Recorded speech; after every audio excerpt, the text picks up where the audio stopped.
Hello everyone, welcome to our YouTube channel Sahi Hai. Today I'll explain the numerical of collision of elastic bodies. So here is the question.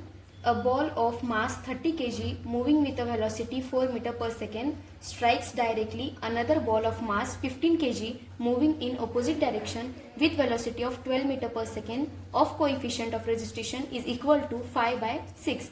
So determine the velocity of each ball after impact. So question मध्ये दोन ball दिलेले आहेत. एका बॉलचा मास आहे 30 kg, M2 किती दिलेला आहे 15 kg. फर्स्ट बॉलचा इनिशियल वेलोसिटी दिलेली आहे 4 मीटर पर सेकंड आणि सेकंड बॉलची इनिशियल वेलोसिटी दिलेली आहे 12 मीटर पर सेकंड. हे बॉल एकमेकांना ऑपोजिटली स्ट्राइक करत आहेत. सो एकाचा आपल्याला व्हॅल्यू घ्यावी लागतील पॉझिटिव्ह आणि एकाची घ्यावी लागतील नेगेटिव्ह. सो आपली इनिशियल वेलोसिटी किती होईल -12. Now we have to find the final velocities.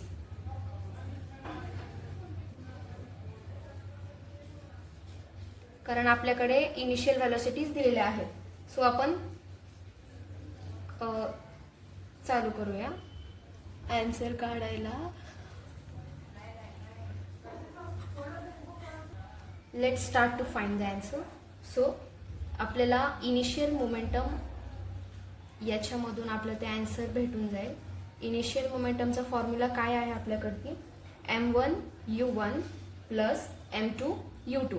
आपल्याला याच्या व्हॅल्यूज आहेत. सो आपण ते पुटअप करूया.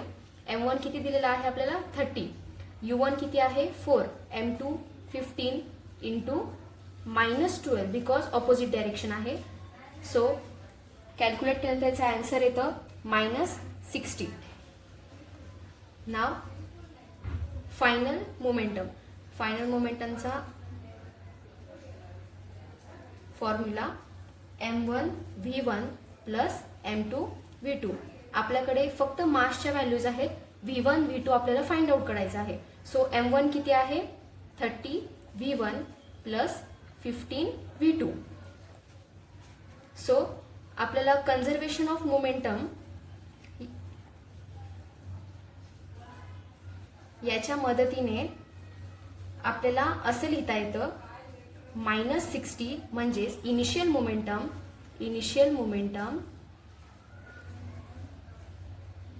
Is equals to final momentum. So -60 is equals to 30 v1 plus 50 v2. आपण याला इक्वेशन 1 करूया. सो नाव आपल्याला गिवन मध्ये काय दिलेलं आहे coefficient of registration is equal to 5 by 6. So coefficient of registration हे ई ने डिनोट केलं जातं. So e is equals to 5 by 6. So आपण या मेथडनं आपण सॉल्व्ह करू शकतो. आपल्याला कोएफिशियंट ऑफ रेजिस्ट्रेशनचा फॉर्म्युला माहिती आहे v2 minus v1 divide by u1 minus u2. Now e काय आहे आपल्याकडे 5 by 6 is equals to v2 minus v1 ची आपल्याला व्हॅल्यू माहिती नाही आहे. आपल्याला तेच फाइंड आउट करायचं आहे. u1 काय दिलेला आहे आपल्याकडे 4 मायनस आपला इनिशियल वेलोसिटी किती आहे आपली -12.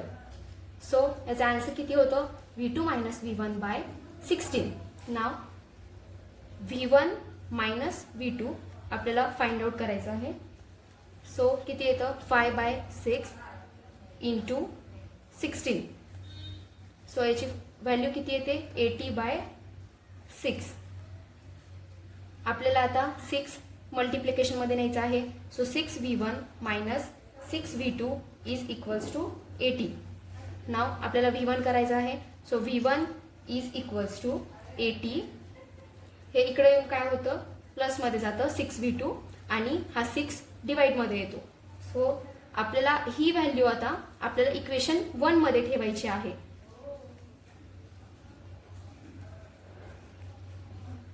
सो काय येतं मायनस इक्वेशन 1 काय आहे -60 is equals to 30 v1 plus 15 v2. आपण ही व्हॅल्यू आता तिथे पुटअप करणार आहोत. -60 इज इक्वल्स टू 30 v1 काय आहे 80 plus 6v2 divide by 6 plus 15 V2. Now 6 into 5 30. So minus 60, 80 into 5 400 plus 6 into 5 30 V2 plus 15 V2. Now minus 60 is equals to 400 plus 30 plus V2 common आहे, so आपल्याला हा common काढता येतो. 30 plus 15 45 V2. Now minus 60 हा इकडे येतो, so minus होऊन जाईल. Minus 400 is equals to 45 V2. Now minus 460 into 45 V2.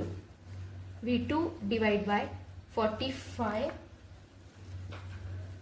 Minus 460 divide by 45. याचा आन्सर किती भेटून जातं आपल्याला? -10.22 मीटर पर सेकंड. नाव V2 भेटलेला आहे आपल्याला, फायनल मोमेंटम भेटलेला आहे V2. आता आपल्याला V1 फाइंड आउट करायचा आहे. सो हा परत इक्वेशन म्हणजे हा परत सोल्युशन भेटलेला आपल्याला अगेन इक्वेशन 1 मध्ये ठेवायचा आहे. So -60 is equals to 30 V1 plus 15 V2च्या जागी काय ठेवायचं? डायरेक्ट -10.22. सो -60 30 V1 हे सॉल्व्ह केल्यानंतर किती भेटतं आपल्याला? -153.33. So -60 plus 153.33 is equals to 30 V1.